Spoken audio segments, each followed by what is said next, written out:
you're already working in PR. Okay, so let's get moving. Okay, now I'm just going to make this a little bit smaller so you can still see it. Great. that media publicity, it's a journey. It's not a quick fix for any business. It's not something, now, don't get me wrong, there are times when you could first pitch a story and it gets you major coverage, but that's not the norm for most people. Most people, it's very much a journey, and it's a journey that you really have to, I suppose, take on in your business and make time for it. And what I always stress is that when you have this idea of we really need to get media publicity, that you actually plan it as a journey, as well as thinking about it as a journey that you're going to take your business on in relation to communicating with journalists, with media outlets, online, offline, and also in your social media. Now, today, I'm not going to be looking at social media as a way of doing media publicity. I'm going to be dealing with, how to get journalists interested in your story.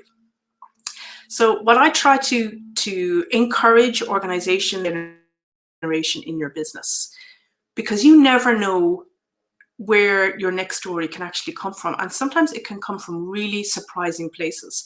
But if you are not looking in those places and looking outside of, the most straightforward or the most obvious one, then you're not going to find the gems. And I always insist that, if you're in a big organization, that, to let people know that they can come forward with a story idea.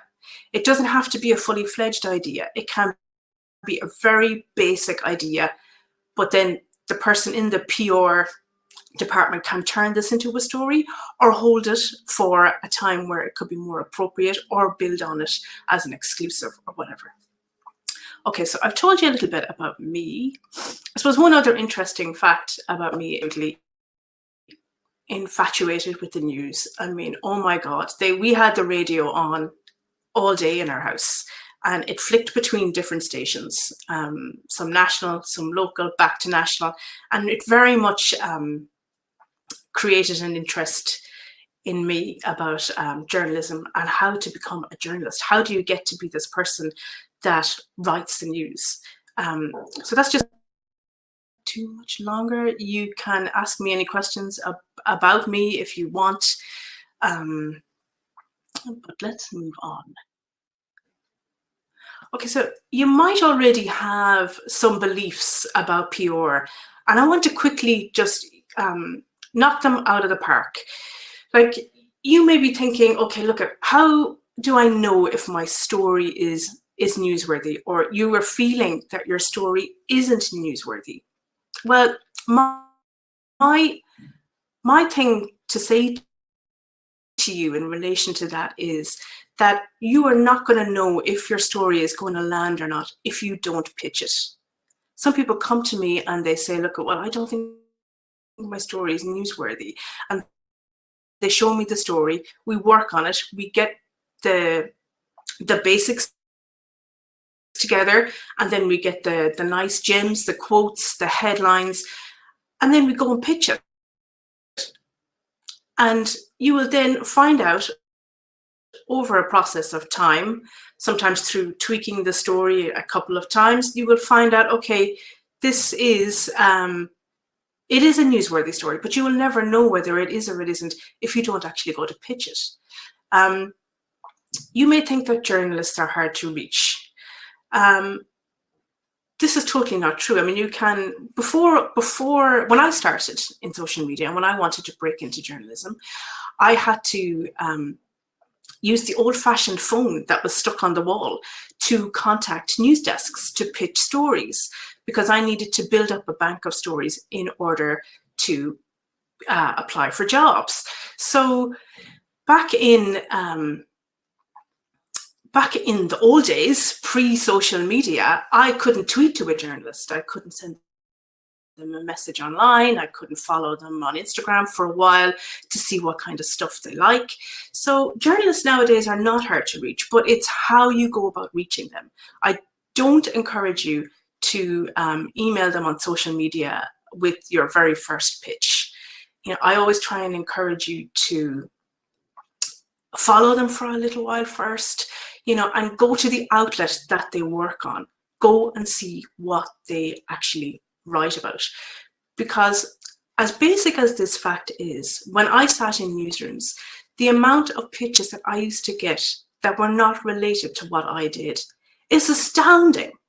And I say this a lot, and I'm going to emphasize it again here, but get to know the journalist that you are pitching. At least have read 2 to 3 of the articles that they've written and know a little bit about them. You'll get that from their bio on social media, and try to just figure out what kind of angles they are looking for.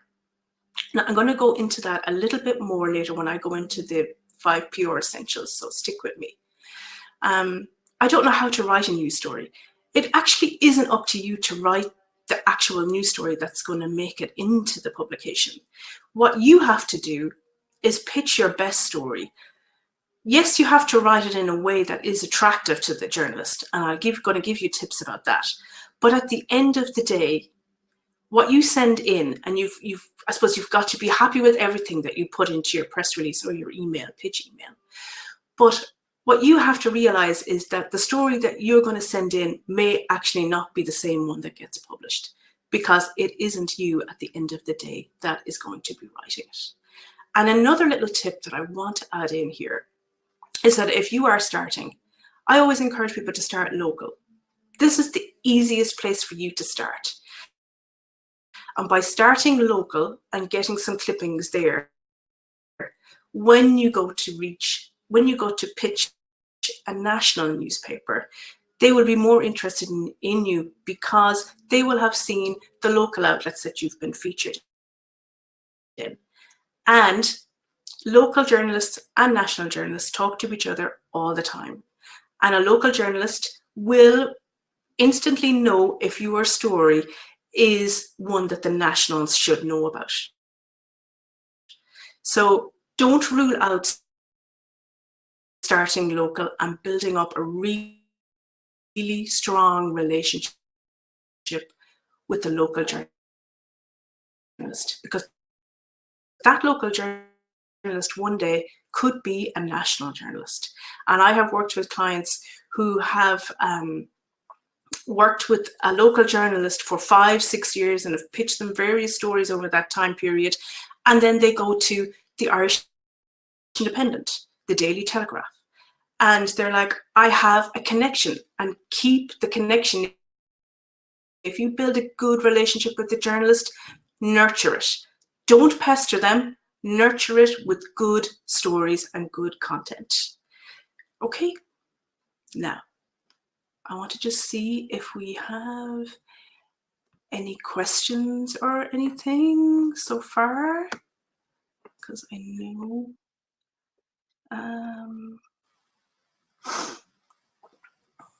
okay, because I have a habit of talking really quickly, so for me to pause is good, because it gives you a chance to take in what I'm saying, and it gives me a chance to go, okay, Sonia, you need to slow down a little bit. I think it's something about Irish people, we just love talking. I think we just talk.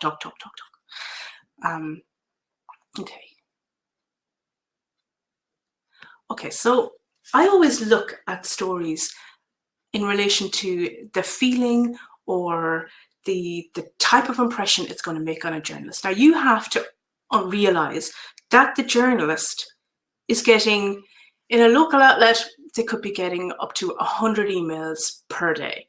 In a national outlet, that goes into hundreds, and certainly with editors, even local editors, they're getting thousands of emails. It's insane. So what I always try to do is grab the attention.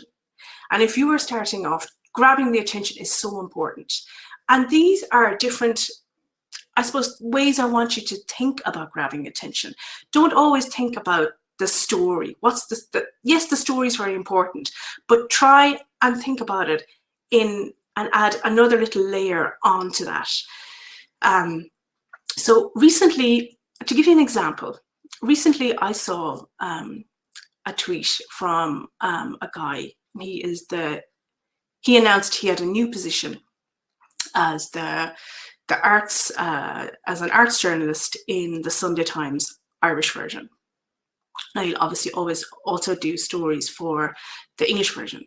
And I was like, okay, I took a screen grab of his tweet. I congratulated him because we follow each other on Twitter.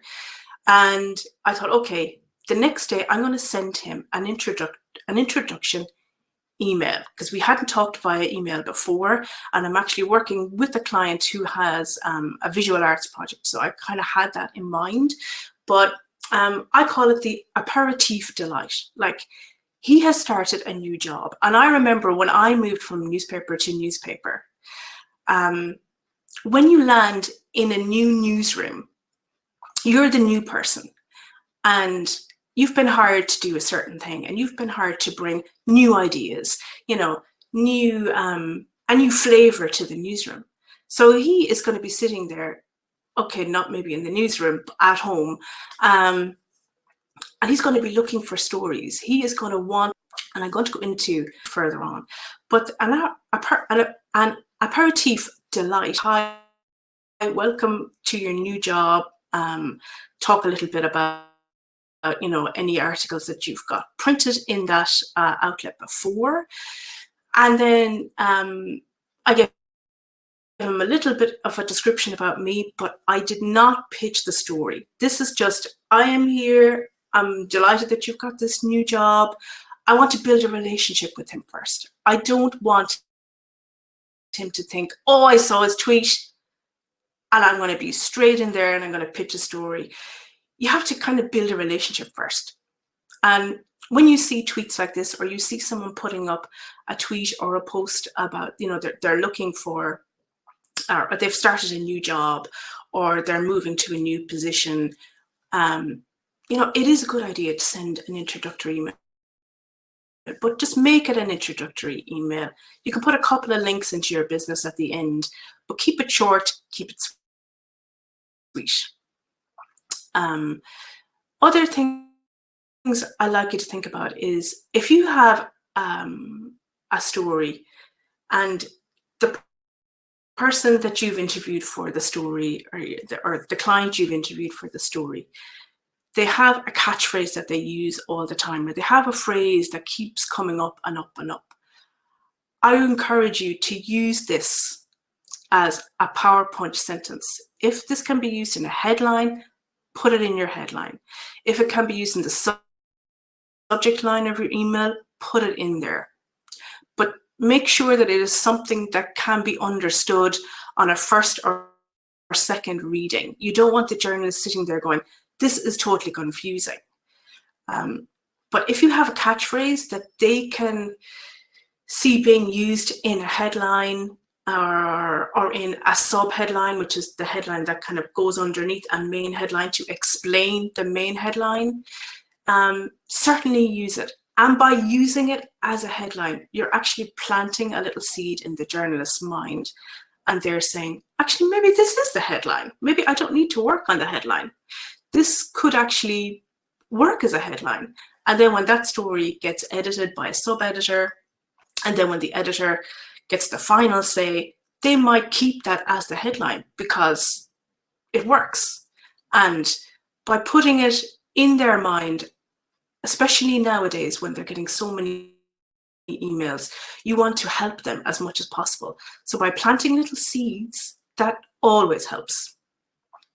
The fireside feeling, like warm, fuzzy stories, especially nowadays when we're a little bit tired maybe of COVID stories. Stories that, like nice animal stories sometimes can work really well. Good news stories that create like that lovely, warm, fuzzy feeling in a journalist, and they're automatically thinking, our readers are going to love this because it's like something that they can, really hone in on and really get a lot of, like good value from. Now, the next one, the comeback, I absolutely love this. And editors love this. Sometimes journalists maybe are not as keen on them because journalists move from story to story to story to story. But editors will tell you, well, I love follow-up stories. Whatever happened to that story? We had a very good one hit on that story, and then no one ever followed up on it. Whatever happened to that woman? So if you can nurse a story back to health, if you can provide a really good follow-up to a story, you're already onto a winner because you're relating it to a story the journalist has already done, and you're providing content for a follow-up. So lifting the lift the lid strategy, and I talk a lot about this in my ebook that I'm currently finishing.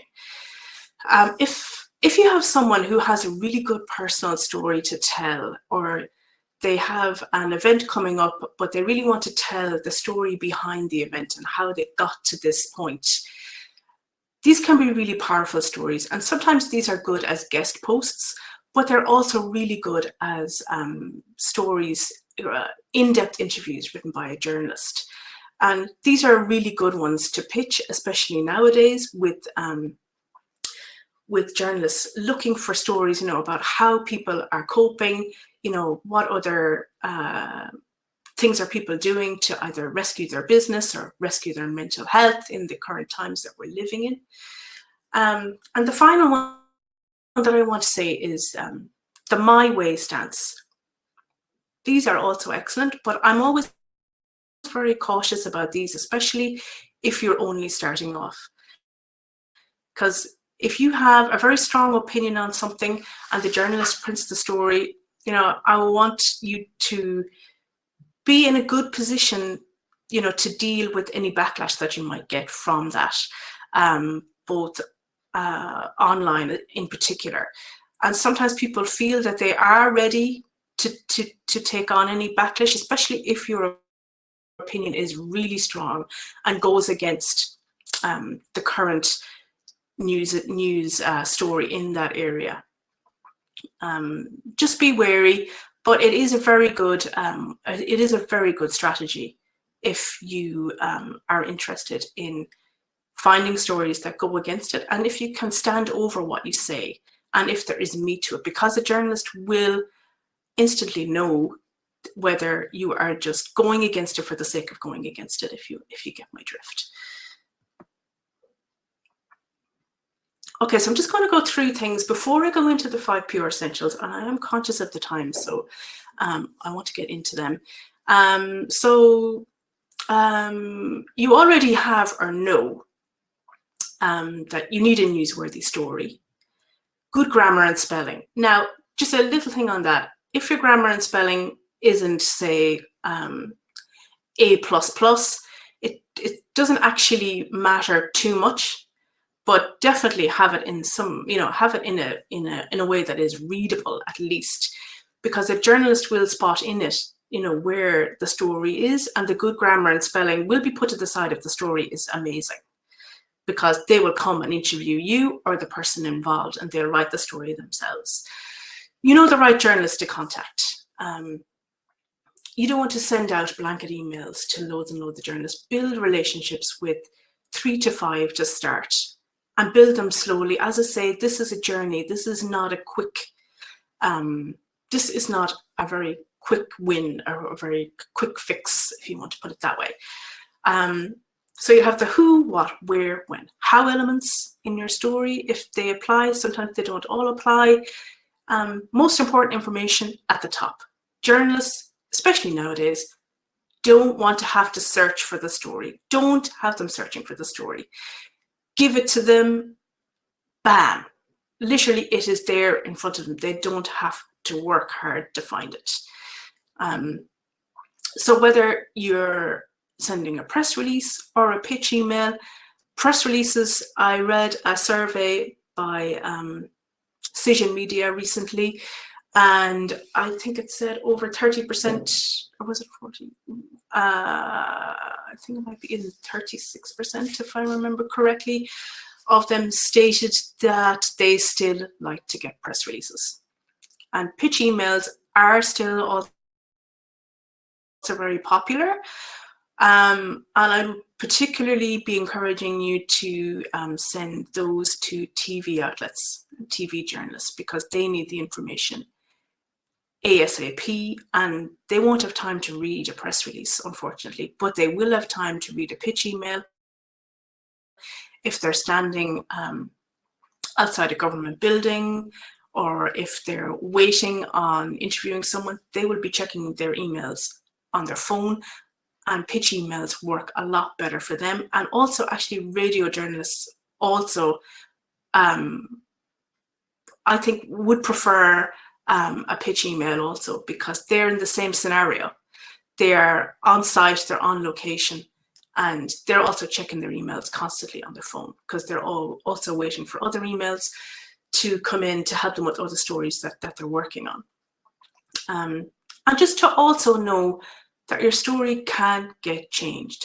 And as I said earlier, just always know that, be very happy with what you put in your press release. I have worked with people who have sent in press releases before, and then they come to me and go, oh my God, I can't believe the journalist took that angle. And I'm like, well, what information did you have in the press release? Oh, well, I had that information in the press release, but I had it buried down at the end. And I'm like, well, you've got to be happy with everything that's there. If you're not happy with it, delete it, take it out, work on it, come back to it. Send it another time. Just always be happy with what you've got there. And know that it can be changed. It actually can be changed up to, I'd say, 4 or 5 times. Because if it's a story that is related to a current running story, it will have to be changed in order for it to be up to date when the publication goes live. Okay. Now, the news meeting.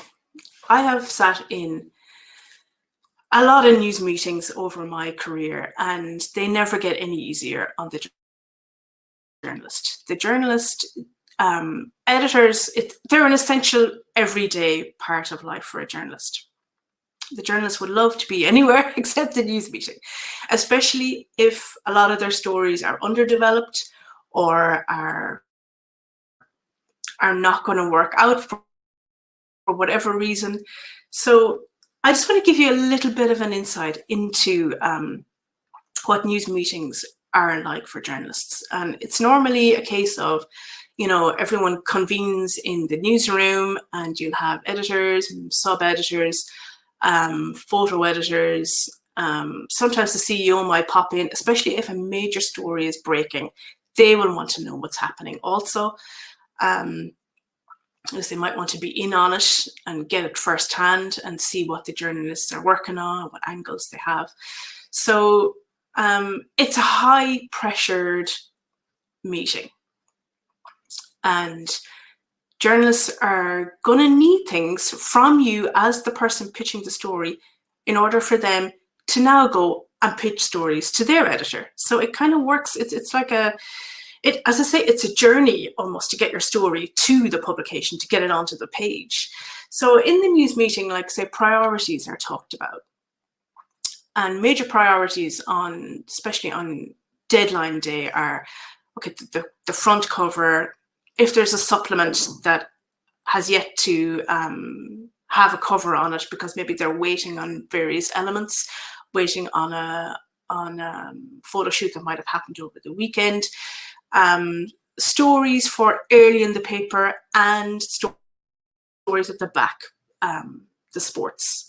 So there's a lot going on, and there's a huge amount of pressure, and sometimes things will have happened overnight, and journalists will have to drop tools on stories that they had worked their asses off for the last week, and then I'll tell, okay, that story is going to be put on hold. We need you to now work on this story. And they might have an hour, maybe 2 hours tops, depending on when the news meeting has been called. to get the information on the story. And sometimes you might be told, okay, there's been a murder somewhere and you have got to get enough details on this story for it to be in the publication in an hour. So the pressure is huge.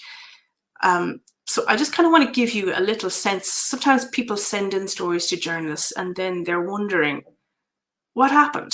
You know, a lot can happen. And just because the journalist doesn't get back to you that week, I always encourage, you know, follow up with another friendly email. Because the next time that you email them, they might be in a better position to deal with your story. So journalists need things like timelines. They're going to need exact timelines for the stories they're working on. So if you're dealing with the journalist and they're waiting on you to get back with a quote or a clarification on something, then it's very, it is very good for you to show your professionalism. And if you say you're going to be back in half an hour, or if you're going to be back in an hour with a quote, be back in half an hour. Don't try and think, oh, well, a journalist deadline, you know, an hour is, maybe I have 2 hours. Actually, you don't. If they've given you an hour, you have an hour. And if you're back earlier, that's actually fantastic, because you're giving the journalist that little bit more time to digest what you've just said, try and find a home for it within the story they're writing about you and your business. So you're giving them that little bit of extra time, and that on a deadline day is really, really helpful and will be remembered as well by the journalist. So other things, you know, they need good sources, and journalists are always building up their sources. And the aim for you over time is to be follow-ons. As I said earlier, editors absolutely love these, and they would love 3, 4, 5 follow-ons on a particular story, you know, milk the story to its absolute, you know, most.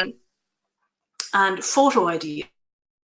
Now, I'm not going into photos a lot in this class, because I feel it really is it's a full class in itself. But the only thing I want to say is, if you have a photo that is worthy of the cover, the front page, or is worthy of the strap, you know, the strap that goes along, say, the top of the newspaper as you're looking at it in print, or the front of the magazine, or if you feel you have something, don't be afraid to say it in the email.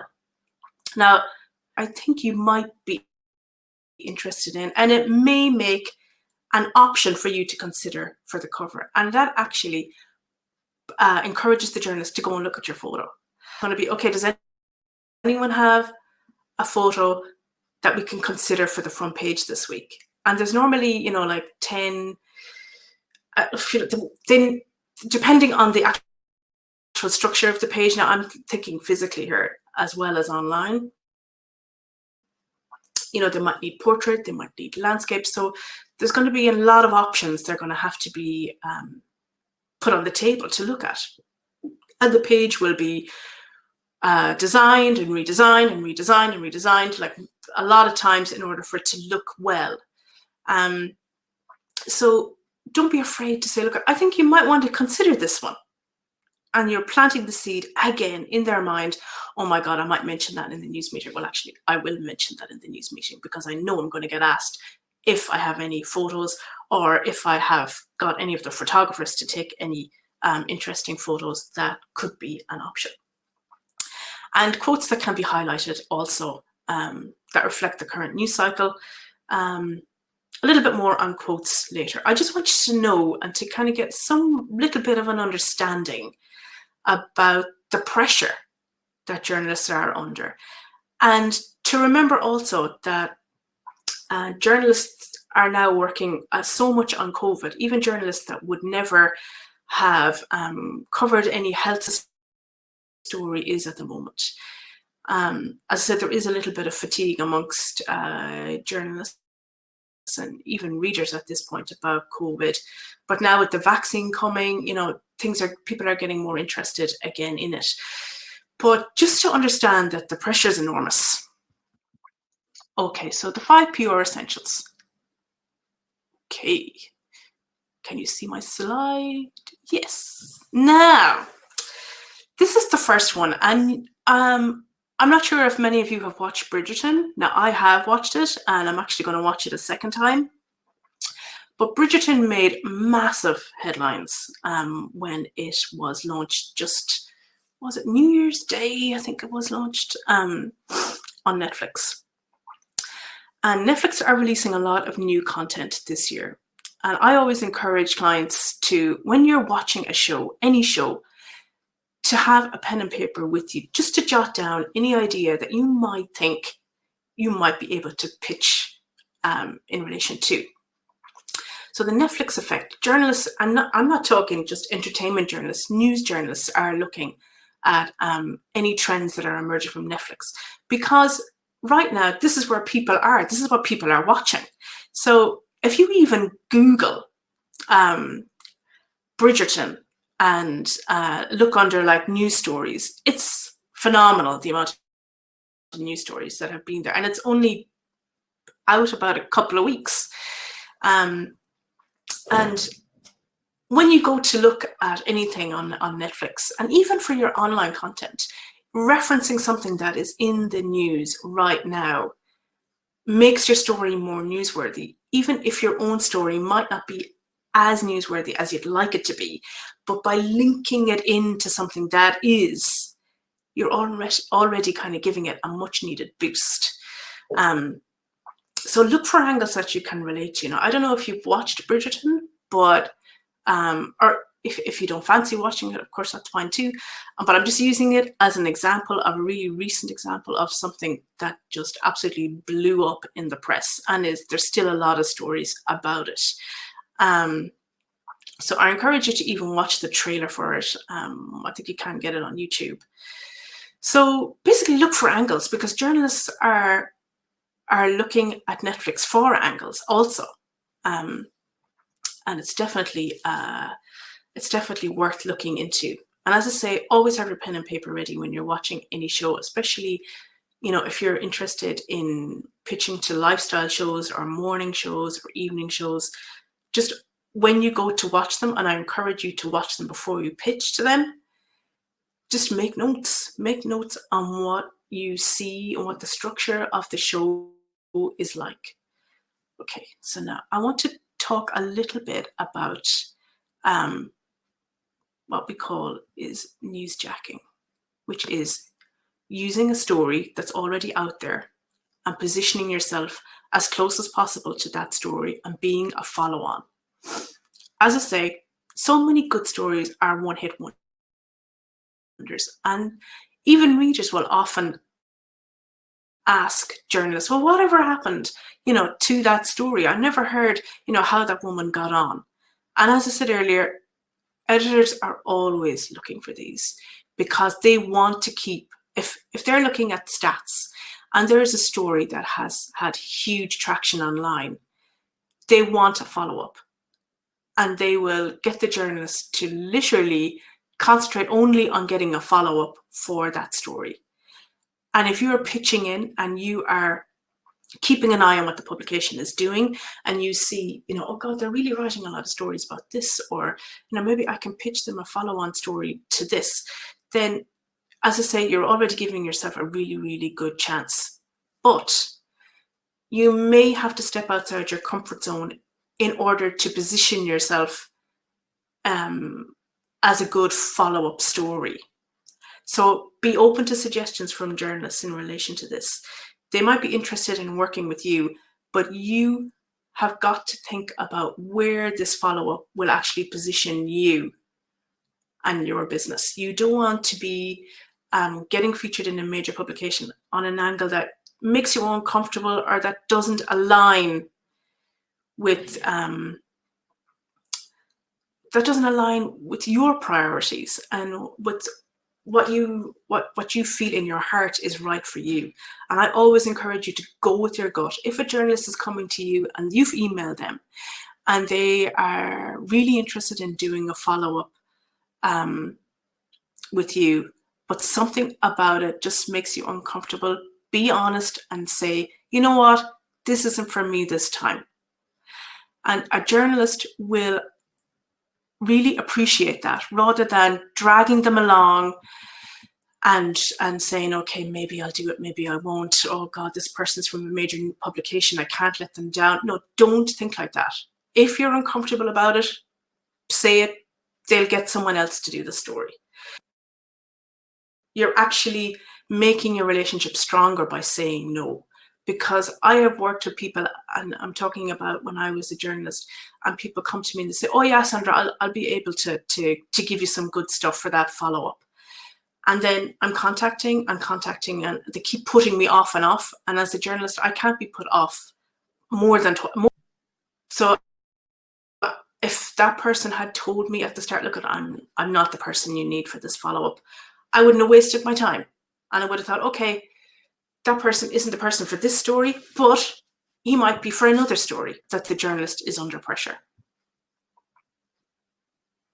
So I want to look at a couple of newsjacking examples. So I just had a very quick look online, and there was a really good one recently with Helen Mirren, the actress, and she was photographed in a bikini, and it prompted like 3 different angles in a follow-up story that was done about it. So you'll see the headline and then the 3 different angles that the story took, and it was a massive piece. And it interviewed various professionals and women, and it was actually a really nice piece about like over 55s are more confident in their beachwear, and older women buy items that they feel more comfortable in, and it was actually a really kind of empowering piece. But this all came from a photograph of Helen Mirren, and there were people quoted in the follow-up piece that that related themselves to the story. Carrie Symonds, partner of current UK Prime Minister, had a baby during COVID, and this prompted stories, in relation to like, what would it be? What is it like to have a baby during COVID? Like I noticed a journalist looking for pitches the other day about, or what if you've had a baby and they've known no life outside of COVID? Actually, another journalist was looking for stories in relation to that. If you had a baby during COVID and they've literally been a COVID baby. And I read the piece, and it was actually really interesting, and had a lot of women featured in there, and some of the women had started businesses from home, and they got a lovely little link to their business in the piece. But I suppose just be aware, as I said earlier, that there may be some fatigue around COVID, but if you see journalists that are looking for stories, or if you can follow up on a story with an interesting angle, even if it is a COVID angle, journalists will be interested in it, because, as I say, you are plus for a while yet, hopefully not for too much longer. Timing is also really important. Now, if you're working on an exclusive, or you have a research project that you're doing, or if your client is a celebrity, and you and the client, it's your story. And I always say, stand in your story, own your story. And if you have an exclusive, well, then you are running the show. Yes, you're going to be working with journalists, but you know what? I always say, you're the driving force, and it's up to you. You decide the timing, and you decide the outlets. If you have an exclusive, you are in the lucky position that the journalists are going to be biting your hand off for it. So if you have an exclusive, that is it's a different ball game. But for pitching purposes, and especially when you're starting off, early in the week is the best. Why do I say this? Because a journalist's week can start off, and they might have a schedule, a loose enough schedule on a Monday. Come Wednesday, Thursday, that schedule is jam-packed. I always say to people, get in there early in the week, get in their emails, get in their radar early in the week, and mornings are best before 11. When I worked in daily newspapers, they had numerous news meetings during the day. And sometimes you might be in news meetings with different people. Like, say, if you were working on a supplement, you'd be in a different news meeting with them than you would be with the news meeting, the general news meeting. Anyhow, early in the week, get into their mind early in the week, get your conversation started, because later in the week, that journalist is going to be swamped. And also knowing, like when I covered courts and I had people email me and then email again the same day, and then maybe even email again that evening, I often used to sit there and think, I am covering courts all day. Yes, I do features as well. And I used to love doing lifestyle features, absolutely loved them. But I'm not going to get back to you until most likely evening. It depends on how long the court goes on for, depends on the length of the court list. It depends on what cases go ahead, what cases don't. Also the same for political meetings. Political meetings can run on and on and on and on. And getting to know the journalist that you're pitching to is so vital here. Because I knew that person when they emailed me 3 times in one day, wondering about a story and whether I got their press release. And I'll call you tomorrow about my press release. I'm like, I'm in court all day.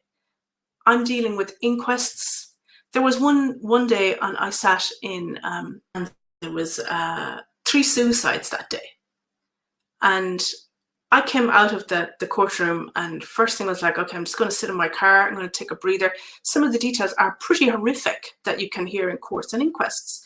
And then you come back and you have like all these emails from people. But if that person knew I'm in courtroom all day, I'll get back to you most likely in the evening, or I'll get back to you, when I'm sitting down having my dinner at home that evening.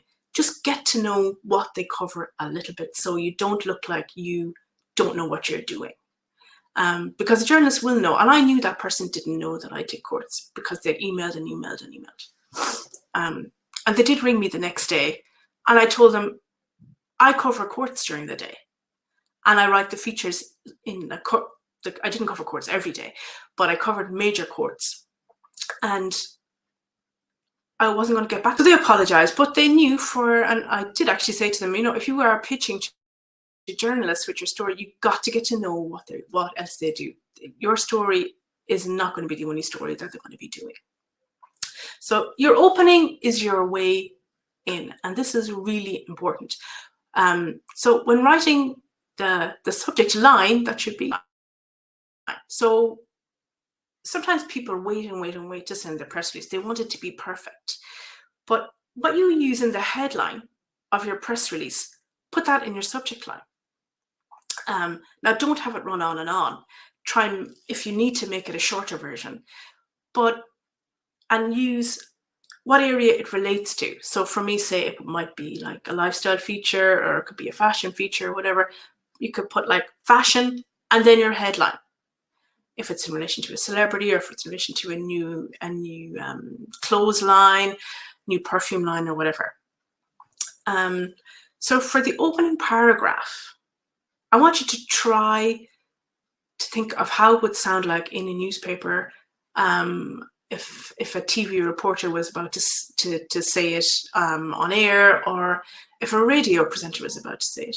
So try to think in like short sentences. Don't have your opening paragraph a ream of text. I like it to be punchy, get to the point early.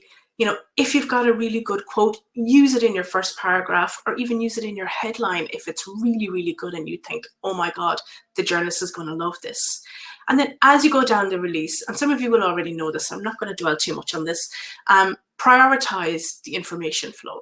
The most important thing at the top, and if it's in relation to a follow-up story, you need to link the follow-up story into your first paragraph, because that is the reason why your story is newsworthy, because you're kind of going to try and jump in sideways and get into the publication via an already trending story. So once you have your headline and your opening paragraph, and it should be one page and a third tops, and then you can have your contact details after that. Okay, so I'm just going to look at, they're two very simple examples, but it'll just help you maybe to think a little bit more about your headlines. So with Medical Factory announces new jobs. Okay, that's okay. To a business journalist, that's like, okay, that's fine. I'll click into that story. It relates to me. But if you just add in the figure, and journalists absolutely love figures, anything to do with jobs, money, savings, money someone has lost, money someone has gambled, money that someone won on a really lucky bet, it gets them interested. So Medina Medical announces 100 new jobs. That's already much better, just with including the figure. So another example, Medical Factory closes after 40 years. Okay, that's okay. That's okay. That's actually pretty okay. But if you just add a small little detail, Medina Medical Factory closes after 40 years, as owners outsourced to Asia. And you're like, oh, okay, that's infinitely more interesting. And you're giving the journalist a lot more flavor of the story, just giving them that little bit more to get their attention and not just give the very basic, get their attention. That's what this is all about. Now, I think, okay, so the most important detail example. Okay, these two paragraphs that I have here in italics, so I just want you to take a minute to read them. I'll actually read them as well. Never did Molly Baker think, oh God, sorry, never did Molly Baker think that in her 20 years of business in Foxtown, that she would have made cakes for every celebrity that ever visited the town. And the next one is Foxtown Celebrity Bakery, Molly's Cakes, opens this week after surviving an arson attack that almost destroyed the business. Sometimes when businesses suffer in certain ways, they often try to just go, okay, we're back open. We're back open we're back open for business. Let's just get the word out about that.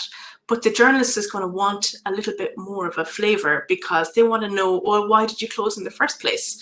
So, the surviving an arson attack, even though that might have happened maybe 6 months ago, could have happened a year ago. That's the juice of the story. That's the meat of the story. The journalists go, oh my God, the arson attack. Yeah, that happened in Molly's Cakes back then. Let's dig out the photos of what the building looked like. Let's go get new photos of what the business looks like now. They're opening this week. Let's go down and see, let's get some reaction from people that are down there. Let's get the business owner. Let's get them, let's go a little bit behind the scenes for social media. You're just giving them more and more and more, ideas for what they can do with the story, because you've reminded them that, oh yeah, the arson attack that happened. And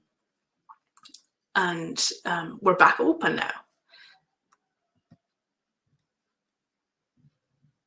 Okay, so now number 4, point of view. Sometimes people go with the most, I suppose, obvious point of view, and journalists get these all the time. And what I would like you to do is, if possible, to look at your story from a view other than the one that comes to you first.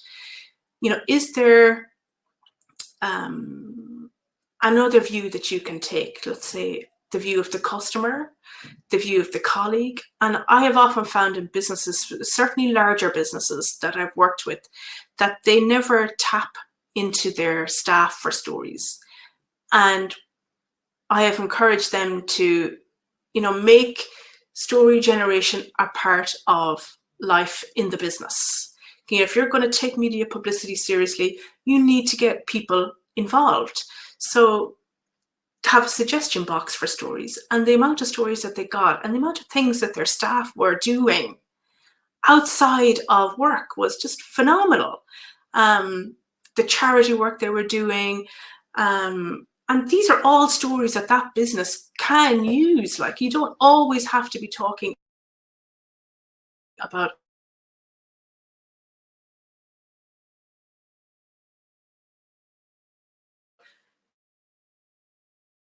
a product launch in your business. Sometimes people want to see what else you do in your business, a little bit of behind the scenes. And pushing one of your staff to the fore gives a different vibe to your business also. It's not always about the CEO standing in front of the camera, the CEO being quoted. Being open to having members of staff and customers involved is a really good way of just changing the point of view and getting the journalist's attention. So try and put your story into a different context, situation. Look at it maybe from the point of view of the reader. What is the most helpful thing that the reader will get from this? Because at the end of the day, journalists only care about their audience. Yes, your story is a vehicle for them to tell a story to the audience, but at the end of the day, they're always thinking about the reader. So I have a few ideas here. One of them actually, she was a lawyer based in the west of Ireland, let's put it that way. And she was also a social columnist. And we did a story about her, and it was quite a fascinating story, really, because she absolutely loved, the whole going to events and reporting on who's with who, and her column was hugely popular. We also did a story about a boxer turned nutritional columnist. His story was very interesting because his last few fights were disastrous for him, and he puts it down to bad nutrition, and he talks very openly about that. And the photographer turned detox patient, this one got phenomenal reaction. Normally the photographer is behind the scenes, but we had the photographer in front and center. He wanted to go on a detox, so there was, and the color of the water after the detox treatment was disgusting, but it got better. It started off really brown, and it got clearer and clearer and clearer, and people were fascinated by his story, and he was really open about his story as well, which really, really helped. And as I say, if you have someone who will offer that little bit more personality, that little bit more insight into their character, into what makes them tick, really encourage that, because that's really gold, as opposed to the quotes that you will get, that are quite standard. And I'm just adding this slide in here, but I'm not going to spend a lot of time on it because we are almost at an hour, I think. Oh my God. Okay. You can become a seasonal pitcher. I encourage people to do this starting off when they're not quite sure. Pitch a story that relates to a season or a festival. Like, one of the main ones coming up now is Valentine's Day. And journalists are looking for stories in relation to, well, what's Valentine's Day going to be like? Couples that are, that can't meet up for Valentine's Day because of the restrictions. Maybe they're in different countries. But I always encourage people to, what do the seasons and festivals mean to you? And spend some time thinking about that, and that will help you stick out when you send your pitch, because journalists do get a lot of pitches in relation to it. That will help. Okay. So my last tip is quotes. Now, you need to use them wisely. And I have had many quotes used in press releases over the years, and they aren't relevant or they're being used because the person got the quote and they feel they have to use them. Now, I know in some cases you've got to get clearance from management to use quotes, and there's lots of over and back in relation to it. But for me, it's very important to get the communication lines open in relation to what kind of a story you are pitching and what kind of quotes, ideally would suit it, and not being afraid of editing down quotes, because I know that that can be difficult when you're dealing with CEOs and people that don't fully understand, how the press works. So just try and be really mindful about not using, lots and lots of quotes that don't make the story come alive, because quotes should be all about the personality and they shouldn't really be factual. The facts should be in the text itself. Okay. So yeah, try to keep your content a balanced mix of informative and quotes. And yeah, they should show personality, commitment, and drive.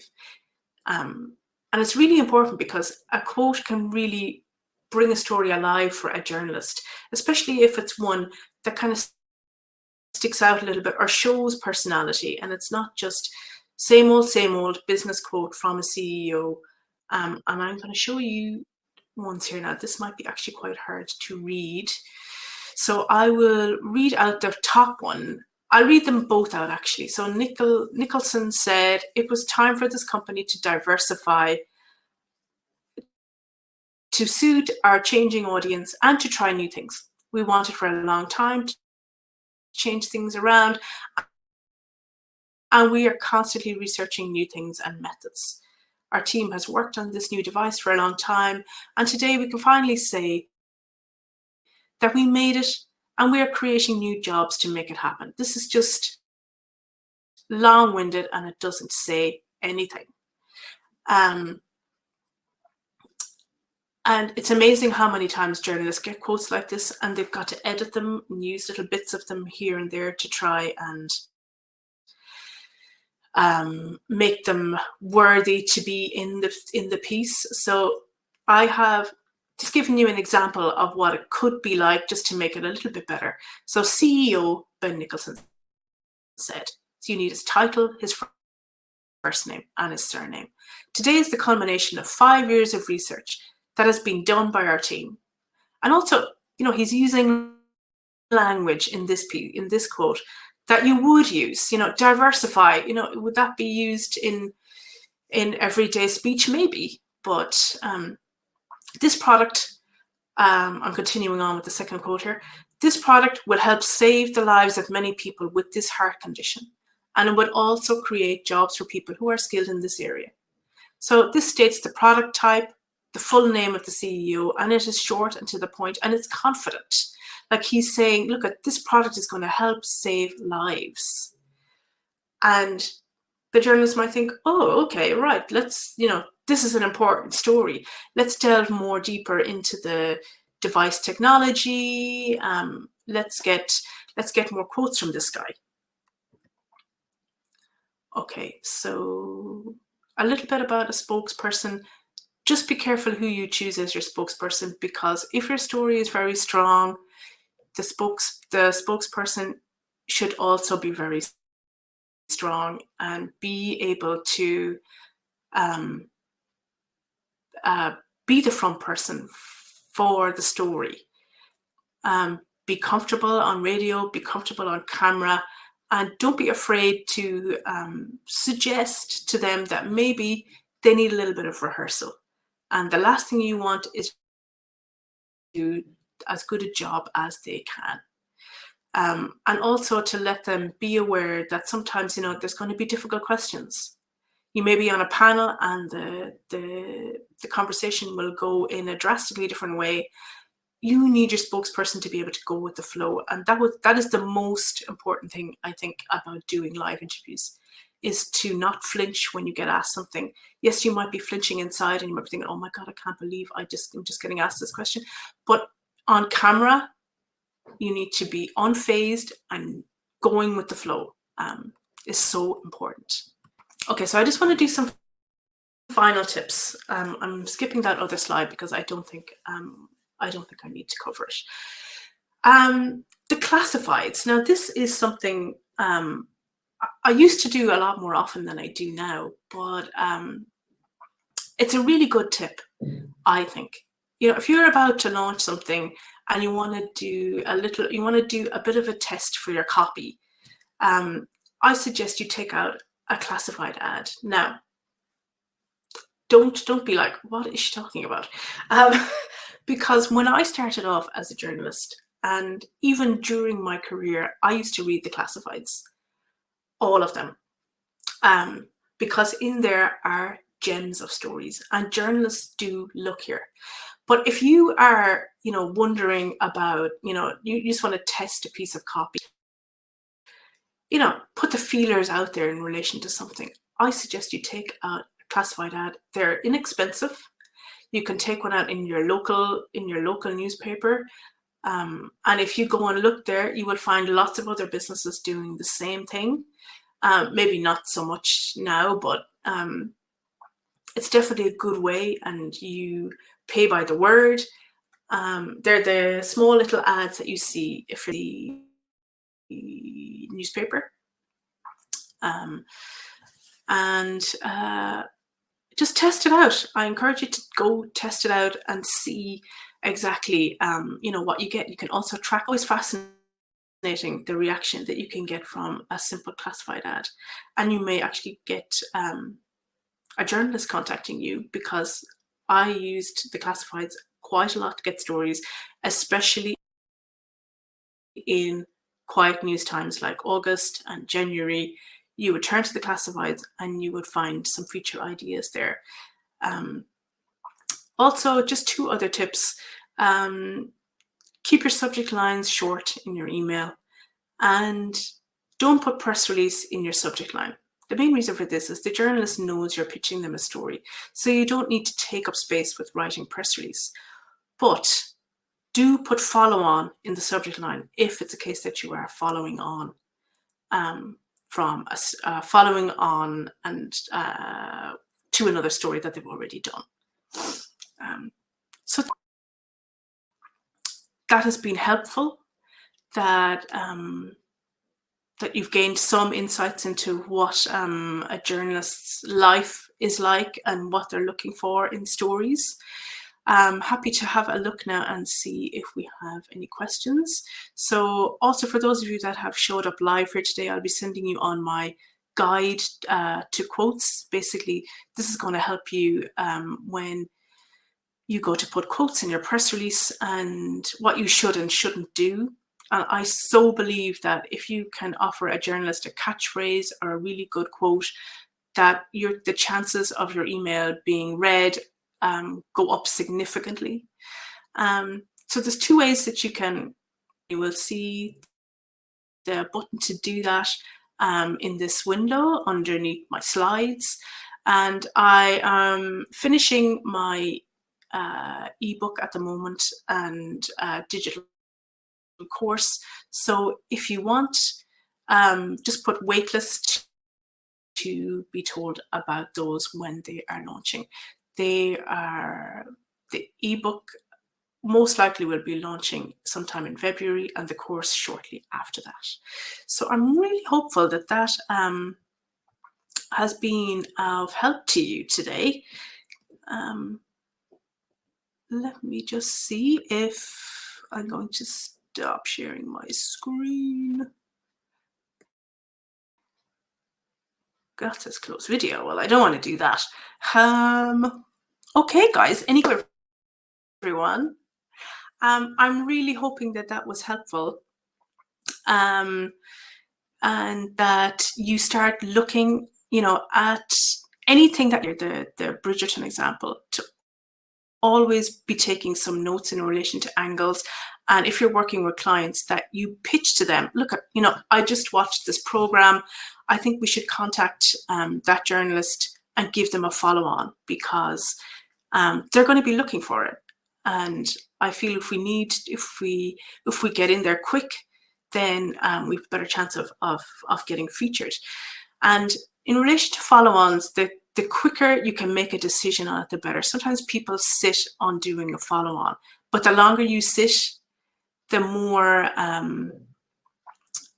time is going to pass, and the less relevant your follow-on is going to be. But always remember that it is good to, think really strongly about your follow-on, and, own your story. Don't get too caught up in, the journalist's pressure and what they need and their deadlines, if it's not safe to do this. And it's not a question of letting them down. They will put the story on hold, or they will get someone else to do it. Just don't go somewhere that is uncomfortable for you to go. Okay, so, I have a question. Thanks, Joe, for your question. Okay, the question is, how often should you follow up? In the follow-ups, do you advise adding more points or keeping it simple? Okay, so you send in your story and the journalist hasn't got back, so you want to follow up. Now, it depends on if you're pitching to a weekly or a national, to what's happening right now, or if it's something that could be relevant. It doesn't have an exact timeline, so to speak. But what my theory on this is, when you send your email, to let it sit for at least 2 days. And then, if it's a weekly paper, okay, let me just split this out actually. If it's a weekly local paper, you need to understand that the resources in local newspapers now have shrunk big time. And the last, local newspaper I worked for, journalists are doing everything. So if you send in your press release to a journalist in a local newspaper, I would give them 4 to 5 days and then send it. And just a very friendly email with, I'm just sending you on, just wondering if this is of any interest, or if you think there are other angles that might make this a little bit more newsworthy for you. And if it's something that is related to a story they've done recently, mention that again in the follow-up email. And then send that. Let that sit for a couple of days. And if you really feel, this follow-up, it's not going to work if I don't get it in this week, then let that second email sit maybe for a day, 2 days tops, and then call. Now, sometimes their back is already their back is up and they're like, why isn't this journalist getting back to me? And you've got to remember, as I said earlier, that journalist could be under huge pressure and they are shrunk big time. So, being helpful and offering other angles, Joe, is definitely a good idea, but I wouldn't offer any more than, say, 2 or 3, and keep them in bullet points so they can see straight away, oh yeah, that's actually a good angle, I hadn't thought of that. Okay, yes, I'll get back to that person. But also put a telephone number in there. Sometimes journalists are out and about and they might feel to interview them, and it'll be a very quick phone call, done and dusted. But most journalists nowadays do prefer email first, and then they decide whether or not, to do a call with you, because calls obviously take a lot longer. But in a national newspaper, and certainly in, actually I'll do national newspapers first. Their deadlines are every day. So if you're doing a story that's very current, send it in the morning, early, before 11, like I said, and then wait and sit on it. And if you feel like the story needs to get in somewhere in the next 2 days, I would ring them the following morning before 11 and go, look, journalists don't pick up, but still leave a message, but make it a very friendly, helpful message. Always be coming from the point of view of you are helping them. And if you come across in that kind of a way, as opposed to, I sent you in a press release, did you get it? The amount of voicemails I used to get with that kind of a tone, and you're like, well, I might not go and look for it if that's your tone, because things happen so fast. And, that journalist may have just had a tough conversation with their editor about a story that's not going places. So just always think about, you are coming from a place that you want to help them. And this is a follow-on story that you are offering, or this is definitely make sure it is an exclusive, because some people use exclusive in their subject line and then you open it and it's not an exclusive. Like, exclusive is top celebrity, or, someone is saying something or someone has spent some time in prison. There was a lady here, one of the drug smugglers from, oh God, what's her name? The north of Ireland. She had a book out a few months back, and like an exclusive with her in relation to her book. That's an exclusive. She was given interviews ahead of the launch of her book, and her story at the time as one of the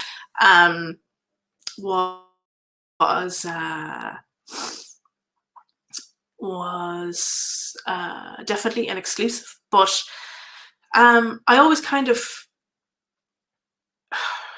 don't encourage using exclusive a lot unless it's really, really, really is one, because if a journalist gets a story and it's exclusive, then it's deleted, even if your content's great, because journalists make these decisions really, really fast, and that's just how the news cycle works. And it's much faster now than it was even when I started, and it was fast then.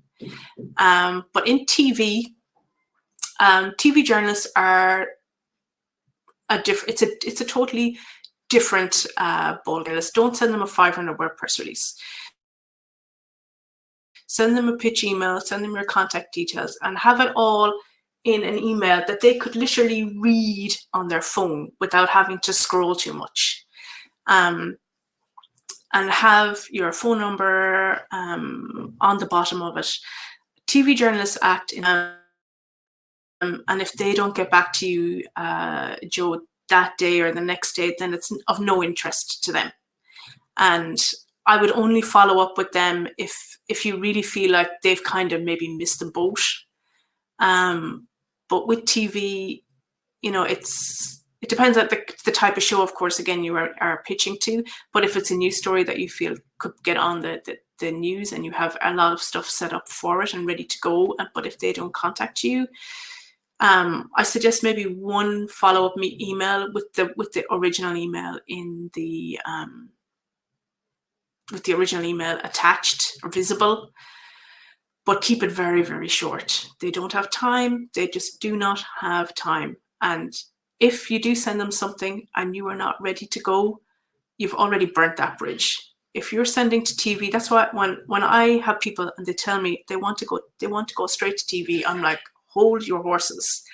You got to be super, super ready, because if you make a bags of a TV interview on a show, or we have a show here called The Late Late Show, and some people are brilliant and some people are not great, but fine, it depends on the interview and the type of content and all that.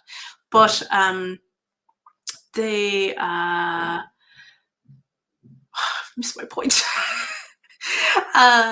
TV, I always caution against it.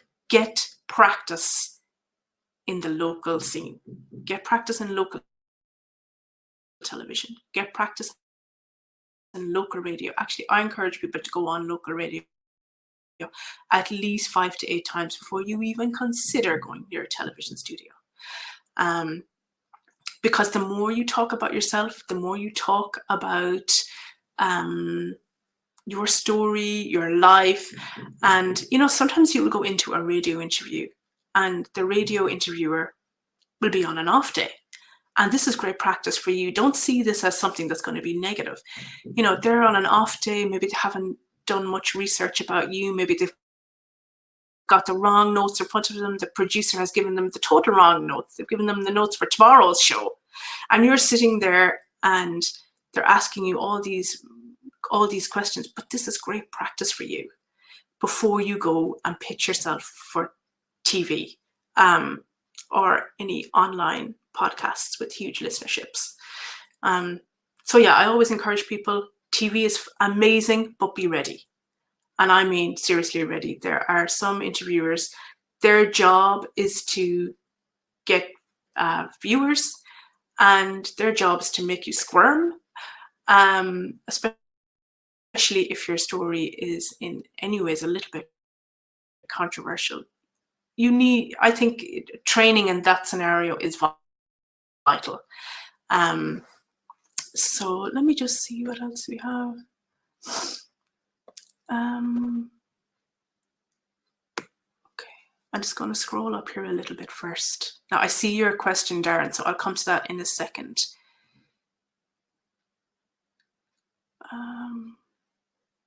Yeah, Bridgerton. Oh my God! If you just even Google, and if I had a client that I could link in to any of the stories that were making the news, I would be pitching the crap out of it right now, or last week or the week before.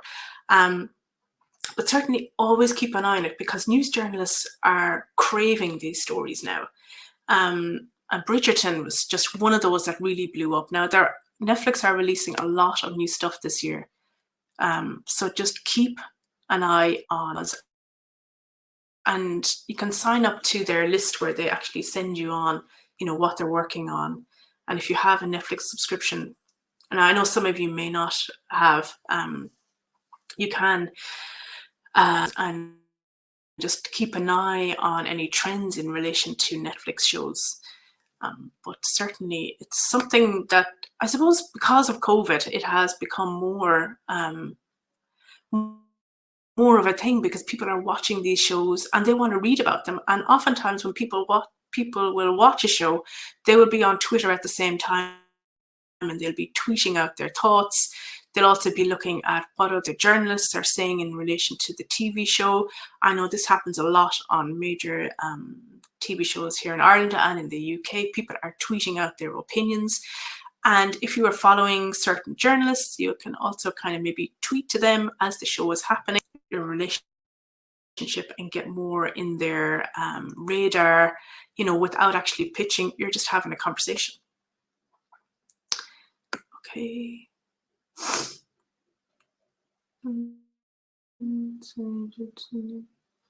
Yeah, no problem, Christina.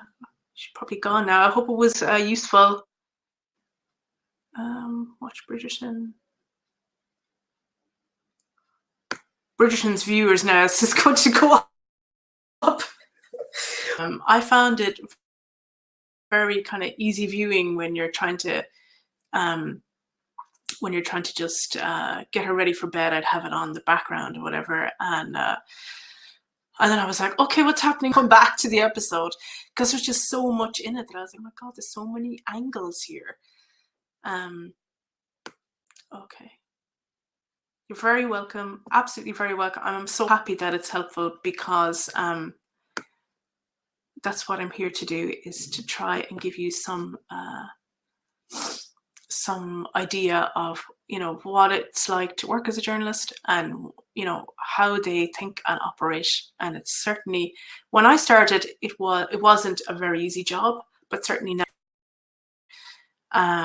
stories for online and offline, and you've got to come up with photo ideas, and the list goes on and on and on and on and on and on. It's certainly not an easy job at all. Okay, so any views on, thank you, Darren, for your question. Any views on newswires and getting their attention? It is a route you can go, for sure. What I suggest you do is, if this is something of interest to you, is to wait, because right now the contacts on those news lists are probably not the most up-to-date ones because of COVID. A lot of journalists have lost jobs. It's a case of maybe waiting and seeing what what I really would suggest doing, and not to kind of, I suppose, skip your answer, is to or to skip your question, is to look more towards, building your own list. I'm a big believer in this, and I use Twitter a lot to build my list, Facebook, Twitter more so. Twitter is the place. If you're not on Twitter, you should make an account and start following journalists on there. But I always encourage people to do their own thing first and to start making your own context, making your own relationships, and then you can go that route, certainly.